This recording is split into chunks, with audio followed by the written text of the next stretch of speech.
rangba akajala Conrad ke sangma ulapan pawai ke jingkemen bat ai khoblei menteri rangba adu kari Narendra Modi balapalat ya Pisa ka Hajar hanyo Phuh point khandai phau Klur kani ka Pisa ka de jongga khajna ka balapalat shisien palat ya ki tali ka installment ka ba sanspa life hundred Klur barbaro kala poi shaka Hajar hanyo Phuh point khandai phau Klur jone ubnai jeliu araja arpusau kani ka Pisa kan penla ya ka sarkar ban penstat ya ki kam penroi hakajala.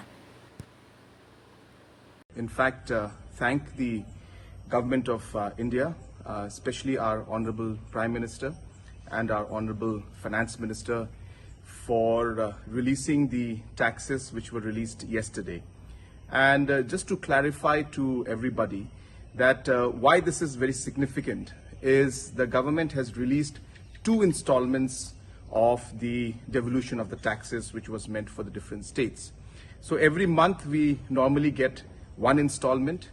but Government of India in one way has given a bonus to every state by releasing 2 installments. So this will not be taken away from the future installments, but these are basically a bonus, and a double benefit has been given, and this is a great gesture by the Honorable Prime Minister and the Honorable Finance Minister, and a great way to start the new government. And once again, I would like to thank the Government of India for releasing over 1,000 crores in terms of the devolution of taxes, which will definitely help the state in the many developmental as well as the social programs that we have. Thank you very much.